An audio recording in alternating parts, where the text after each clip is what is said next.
भगवान का दोस्त। संतोष एक मिडिल क्लास फैमिली का आदमी था। संतोष अपने नाम से काफ़ी विपरीत स्वभाव का था, क्योंकि उसे हमेशा लगता था कि भगवान ने उसका और हर मिडिल क्लास व्यक्ति का साथ कभी नहीं दिया और उन्हें हमेशा हर एक वस्तु के लिए ज़रूरत से ज़्यादा संघर्ष करना पड़ता है।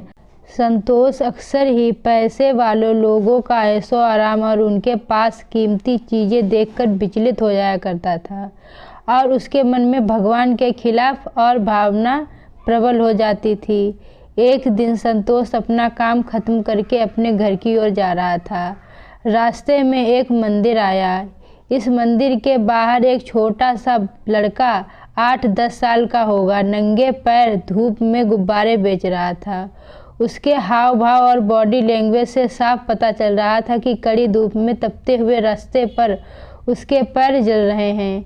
बावजूद इसके वह उसी जगह पर पैर बदल बदल कर गुब्बारे बेचने में लगा हुआ था।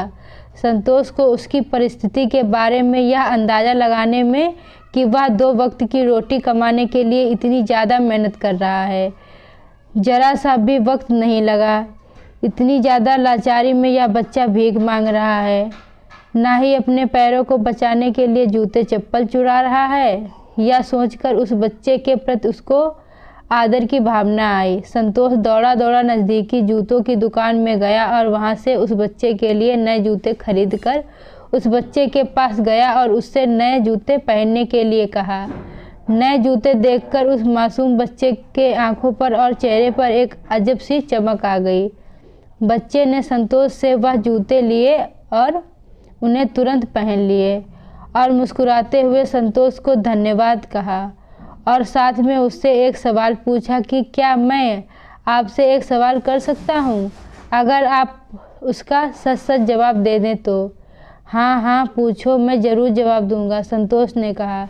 बच्चा बोला, आप भगवान हैं ना? संतोष के चेहरे के हाव भाव बदल गया। उसने तुरंत कहा, नहीं नहीं, मैं भगवान नहीं और ना ही बनना चाहता हूँ। तब तो आप ज़रूर भगवान के बहुत अच्छे मित्र होंगे। तभी तो मेरी प्रार्थना जो मैं कई दिनों से भगवान को कर रहा था कि भगवान मुझे जूते दिला दो, क्योंकि मेरे पैर बहुत जलते हैं, उन्होंने सुन ली और आपको जूते लेकर मेरे पास भेज दिया।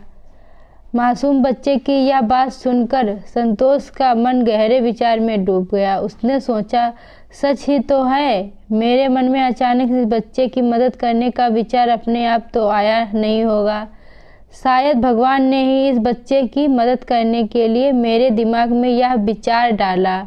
और वैसे भी हम कितनी भी चीज़ें इकट्ठा कर लें, उन्हें हम साथ में लेकर तो जा नहीं सकते। भगवान ने हमें 2 रास्ते दिए हैं, या तो इकट्ठा करो और उन्हें यहीं छोड़कर जाओ, या ज़रूरतमंदों को बांट दो। इस छोटे से प्रसंग ने संतोष को जैसे आत्मज्ञान दे दिया। उसने उस मासूम बच्चे की तरफ देखकर मुस्कुराया और बोला, हाँ, मैं भगवान का ही मित्र हूँ और उन्होंने ही मुझे भेजा है तुम्हें यह जूते देने के लिए। और वहाँ से अपने चेहरे पर बहुत बड़ी मुस्कुराहट लेकर अपने घर की ओर चल दिया। दोस्तों, यह कहानी हमें सिखाती है कि इस वस्तुवादी दुनिया में सब कुछ बेकार है और हम यह भूल जाते हैं कि हम जब दुनिया छोड़कर जाएंगे तो अपने साथ कुछ भी लेकर नहीं जाने वाले। इसलिए हमें जितना मिलता है उसमें हमें खुश रहना चाहिए और हम जितना दूसरों की मदद कर सकते हैं हमें करनी चाहिए। आपको यह कहानी अच्छी लगी हो तो मेरे वीडियो को लाइक करना ना भूलें।